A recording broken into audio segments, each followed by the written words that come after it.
ये आकाशवाणी रायपुर है। छत्तीसगढ़ी समाचार बुलेटिन के संग संध्या तिवारी के जय जोहार। अब सुनो आज के प्रमुख समाचार। स्वतंत्रता दिवस के मौका में राज्यपाल रमेन डेका के मौजूदगी में राजभवन में स्वागत समारोह के आयोजन करे जाही। मुख्यमंत्री विष्णुदेव साय एक पेड़ मां के नाम अभियान के तहत आज जसपुर के हितग्राही नीलम टोपोला ये अभियान में लगाए जावत पौधा के 2 लाख नंबर के पौधा ला लगाए बर सौंपीन और प्रदेश में अवैया 24 घंटा के दौरान ज्यादातर जगह में हल्का ले मध्यम वर्षा होए के संभावना। राजधानी समेत कतकुन जगह में होवत है झमाझम वर्षा। अब समाचार विस्तार ले। स्वतंत्रता दिवस के मौका में राज्यपाल रमेन डेका की मौजूदगी में राजभवन में स्वागत समारोह के आयोजन करे जाही। समारोह में शहीद हुए सैनिक मन के परिवार पद्मश्री और पद्म भूषण ले सम्मानित राज्य के मनखे जनप्रतिनिधि समेत प्रशासन के बड़का अधिकारी मन ला न्योता दे जाही। राज्यपाल के सचिव यशवंत कुमार की अगुवाई में आज राजभवन में एक बैठक राखे गिस। ये बैठक में राजभवन परिसर की साफ सफाई, दीवार के पोतई लिपाई और बिजली व्यवस्था समेत आने विषय में गोट बात करके जरूरी दिशा निर्देश अधिकारी मन ला दे गिस। आदिम जाति विकास मंत्री रामविचार नेताम आज दिल्ली प्रवास के दौरान केंद्रीय जनजाति कार्य मंत्री जुएल उरांव ले भेंट करीन। ये दौरान ओमन श्री उरांव ले छत्तीसगढ़ में अनुसूचित जाति जनजाति समेत कमजोर और पिछड़ा वर्ग के विकास के बारे में चर्चा करीन।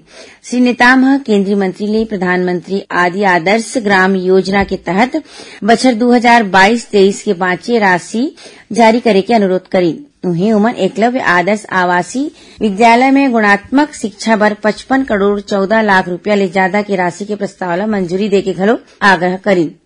श्री नेताम केंद्रीय मंत्री ला बस्तर के 5 जिला में चलाए जावत नियत नेल्लानार योजना और प्रधानमंत्री जनमन योजना की प्रगति की जानकारी दी। उन्हें वन मंत्री केदार कश्यप घलो आज नई दिल्ली में केंद्रीय जनजाति कार्य मंत्री जुएल उरांव ले भेंट करके राज्य के आने जनजाति विषय में चर्चा करी। उमन बताइए कि राज्य में जनजाति मन के संरक्षण और उखड़ उत्थान पर राज्य सरकार प्रतिबद्ध है। मुख्यमंत्री विष्णुदेव साय एक पेड़ मां के नाम अभियान के तहत जसपुर जिला के बंदरचुआ में आज महतारी वंदन योजना के हितग्राही नीलम टोपोला ये अभियान में लगाए जावत पौधा के 2 लाख नंबर के पौधा ला लगाए बर सौंपी। एक संग ओमन जिला में चलाए जावत पौधा बाटे के अभियान के तहत हितग्राही मन ला प्रमाण पत्र घलो दीन। खबर के मुताबिक एक पेड़ मां के नाम अभियान की शुरुआत मुख्यमंत्री 5 महीना 14 जुलाई के दुलदुला ले करे रहीन, जेमा पौधा बांटे के संख्या 2 लाख हो गए है। उन्हें बंदरचुआ के शासकीय उच्चतर माध्यमिक विद्यालय में राखे गए संकुल स्तरीय पालक शिक्षक सम्मेलन में घलो मुख्यमंत्री शामिल हुईन। ए दौरान उमन राष्ट्रीय शिक्षा नीति में शिक्षक मन ले गोट बात करीन। स्कूल में लइका मन प्रदर्शनी लगाए रहीन, जेला मुख्यमंत्री देखीन। प्रदर्शनी में लइका मन शिक्षा डिजिटल ऐप के बारे में मुख्यमंत्री ला जानकारी दीन। लइका मन ले गोट बात करत मुख्यमंत्री ओमन ला पढ़ाई के संगे संग खेल और आने शैक्षणिक गतिविधि में शामिल होए के सलाह दीन। मुंगेली के शासकीय महाविद्यालय में दीक्षारंभ समारोह के आयोजन करेगी। ये कार्यक्रम में माई पहुना के रूप में विधायक पुन्नूलाल मोहले शामिल हुई। दीक्षारंभ समारोह में पहली बछर के छात्र छात्रा मन बर राष्ट्रीय शिक्षा नीति के बारे में प्रोफेसर B.K. उपाध्याय विस्तार ले चर्चा करें। उन्हें मास्टर ट्रेनर राष्ट्रीय शिक्षा नीति में पाठ्यक्रम क्रेडिट और चॉइस बेस्ड के बारे में बताइन। कार्यक्रम में BA और B.Com के छात्र छात्रा मन भाग ले। ओती नारायणपुर के सरकारी आदर्श महिला महाविद्यालय में राखे गए दीक्षारंभ कार्यक्रम में कुम्हारपारा के पार्षद और सहायक प्राध्यापक राजेंद्र कुमार यादव शामिल हुए। कार्यक्रम में कॉलेज में प्रवेश ले नवा छात्र छात्रा मन के टीका लगा के स्वागत करेगी। दुर्ग स्थित हेमचंद यादव विश्वविद्यालय के दूसरा दीक्षांत समारोह काली 7 अगस्त के आयोजित करे जाही। समारोह में 68 शोध करैया PhD उपाधि और 48 विद्यार्थी मन ला स्वर्ण पदक दे जाही। एकर पहली आज भिलाई इंस्टीट्यूट ऑफ टेक्नोलॉजी के सभागार में रिहर्सल करेगी। छत्तीसगढ़ी समाचार बुलेटिन आप मन आकाशवाणी रायपुर ले सुनत हो। छत्तीसगढ़ के खबर ले है आपकी वास्ता और खबर के विश्वसनीयता ले है हमार वास्ता। आकाशवाणी समाचार रायपुर के प्रादेशिक समाचार बुलेटिन के संगे संग हमार समसामयिक कार्यक्रम आप रेडियो के संग अपन मोबाइल में घलो सुन सकत हो। आकाशवाणी समाचार फेसबुक, ट्विटर और यूट्यूब में घलो हावय। हमार फेसबुक पेज हरे Chhattisgarh news on AIR, Twitter handle CGAIR news और हमार यूट्यूब चैनल हरे छत्तीसगढ़ AIR न्यूज। तो अब रेडियो के संगे संग आपके मोबाइल के माध्यम ले हम आप तक पहुंचत हन। छत्तीसगढ़ के हर खबर पर सुनत रहो आकाशवाणी समाचार। अब आगू बाढ़बो बाँचे समाचार कोती। मौसम विभाग के मुताबिक प्रदेश में अवया 24 घंटा के दौरान ज्यादातर जगह में हल्का ले मध्यम वर्षा होए और गरज चमक के संग छींटा पड़े के संभावना है। एक मानसून द्रोणिका सीकर और ग्वालियर ले होवत पुरुलिया और उखर बाद पूर्व मध्य बंगाल के खाड़ी तक बने हैं। एकर असर ले मध्य छत्तीसगढ़ में एक दो जगह में गरज चमक के संग भारी वर्षा होए और गाज गिरे के आशंका है। यही बीच आज मंझनिया बाद राजधानी रायपुर समेत प्रदेश के कतकुन जगह में गरज चमक के संग झमाझम वर्षा होवत है। स्वास्थ्य मंत्री श्याम बिहारी जायसवाल के पगरेती में आज मंत्रालय में सीजीएमएससी संचालक मंडल के बैठका हुई। इस बैठका में जेम पोर्टल ले उपकरण और रीएजेंट के खरीदी करे के निर्णय लेगिस। उन्हें अभी के अनुबंध दर ला निरस्त करेगिस। बैठका में स्वास्थ्य मंत्री जरूरी निर्माण काम के वस्तु स्थिति और नवा काम के जानकारी घलोली।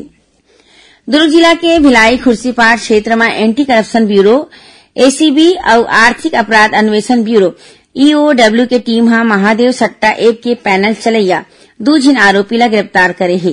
दोनों जन आरोपी मन ला पूछताछ बर रायपुर लाने गए है। एकर पहली काली एसीबी और ईओडब्ल्यू के टीम खुर्सीपार के बंगाली मोहल्ला निवासी ये दोनों आरोपी के घर में छापा मार के ओमन ला गिरफ्तार करे रहिस।